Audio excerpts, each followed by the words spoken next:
5 years. ఈరోజు మనం అధ్యాపన శాస్త్రం బీఎడ్ గణిత శాస్త్ర బోధన అభ్యసన శాస్త్రం 1లో భాగంగా తెలుగు అకాడమీ వాళ్ళదండి ఆంధ్రప్రదేశ్ 3వ అధ్యాయంలో ఉన్నాము. లాస్ట్ టాపిక్ సమస్య పరిష్కార పద్ధతిలో ఉన్నామండి. సో ఈ సమస్య పరిష్కారం అనేది బీజగణితం, అంకగణితం, రేఖాగణితం, త్రికోణమితి, సంభావ్యత, సాంఖ్యక శాస్త్రకల్లో ఒక సమస్యను సాధించడం గల వివిధ ఐచ్ఛికాలను కనుగొనటం ఎలాగో చూద్దామండి. ఇంకొకటి, ప్రతి పేజీలో నుంచి ఏ బిట్ వస్తుందో తెలియదండి. కాబట్టి అకాడమిక్ బుక్ కాబట్టి ప్రతి పేజీలో ఇంపార్టెంట్ అన్నీ నోట్ చేసుకుంటూ చదువుకుంటూ వెళ్ళాలి.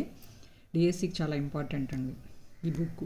అకాడమిక్ బుక్ అంటేనే చాలా చాలా ఇంపార్టెంట్. ఏ బిట్ ఎక్కడ వస్తుందో చెప్పలేం కాబట్టి క్షుణ్ణంగా నేర్చుకోవాలండి ప్రతి పేజీ కూడా. సో ఇప్పుడు నెక్స్ట్, జార్జ్ పోలియా 1945లో హౌ టు సాల్వ్ ఇట్ అనే పుస్తకాన్ని రాశారండి. ఆయన సమస్య పరిష్కారానికి 4 ప్రాథమిక సూత్రాలను ప్రతిపాదించాడు. వాటిని ఇక్కడ క్లుప్తంగా ఇవ్వడం జరిగింది. ఎవరండి రాసింది? జార్జ్ పోలియా 4 ప్రాథమిక సూత్రాలను సమస్య పరిష్కారానికి రాశారు. హౌ టు సాల్వ్ ఇట్ అనే పుస్తకాన్ని కూడా రాశాడనమాట. నెక్స్ట్, మొదటి సూత్రం ఏంటి? సమస్యను అర్థం చేసుకోవడం. 4 ప్రాథమిక సూత్రాల్లో మొదటి సూత్రం సమస్యను అర్థం చేసుకోవడం, అండర్స్టాండ్ ది ప్రాబ్లం. రెండవ సూత్రం ప్రణాళికను రూపొందించడం, డివైజ్ ఏ ప్లాన్. మూడవ సూత్రం ప్రణాళికను అమలు చేయటం, క్యారీ అవుట్ ద ప్లాన్. 4వ సూత్రం వెనక్కి తిరిగి చూడండి, లుక్ బ్యాక్. ఒకసారి చూడండి మళ్ళీ. Understand the problem, device A plan, carry out the plan, look back. So కొంచెం ఇవి తెలుగులో కంటే ఇంగ్లీష్లోనే ఎక్కువ గుర్తుపెట్టుకోవడానికి బాగుంటుంది కాబట్టి ఇంగ్లీష్లో గుర్తుపెట్టుకోవచ్చు.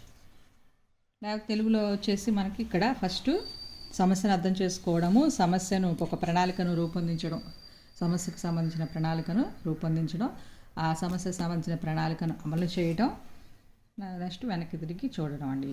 ఇది గుర్తుపెట్టుకోండి. ఇతని పేరు గుర్తుపెట్టుకోవాలి. శాస్త్రవేత్త పేరు జార్జ్ పోలియా. 4 ప్రాథమిక సూత్రాలను ప్రతిపాదించిన శాస్త్రవేత్త. దేనికి? సమస్య పరిష్కారానికి. ఏ పుస్తకం రచించారు? హౌ టు సాల్వ్ ఇట్ అనే పుస్తకాన్ని రచించారు. నెక్స్ట్, ఇతర వ్యూహాలండి. కొన్ని సాధారణ వ్యూహాలు అంకగణితం, గణితంలో ఏ ఇతర శాఖ నుండి వచ్చినా ఏ సమస్యనైనా పరిష్కరించడానికి ఉపయోగించబడతాయి. ఇప్పుడు గణితంలో విభిన్న శాఖల్లో సమస్యలను పరిష్కరించడం కోసం మనం విభిన్న వ్యూహాలను ఉపయోగిస్తూ ఉంటామండి.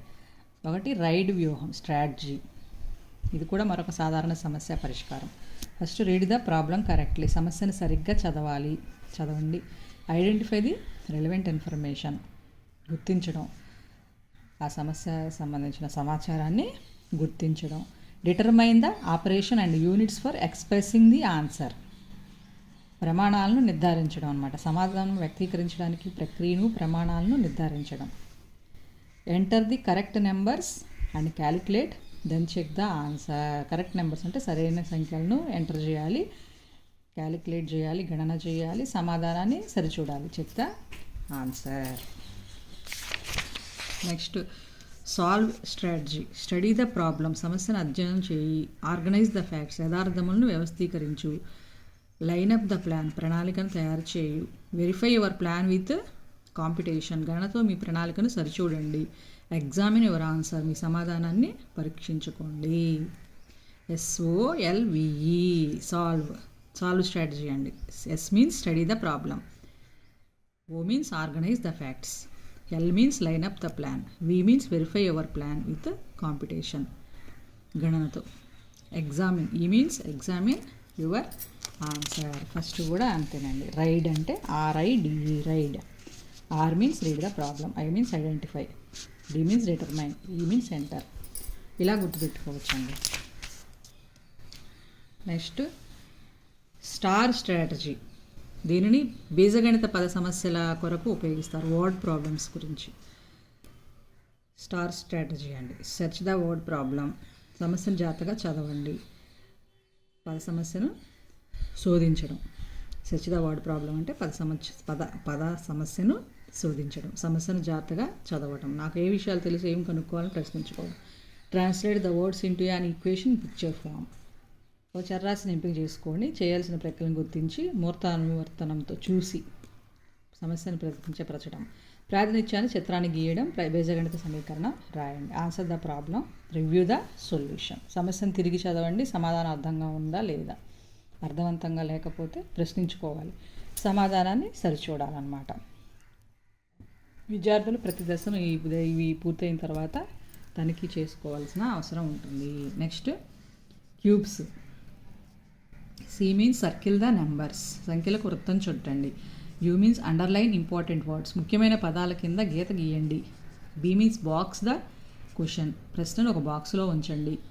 ఈక్వేషన్, ఈ మీన్స్ రైట్ ద ఈక్వేషన్, సమీకరణాన్ని రాయండి. Yes means solve and explain using sentences, సమస్యను పరిష్కరించి వాక్య రూపంలో వివరణ ఇవ్వండి. క్యూబ్స్ వ్యూహం, ఈ విధంగా 4 వ్యూహాలు చెప్పారండి. శాస్త్రవేత్త పేరు అంటే 4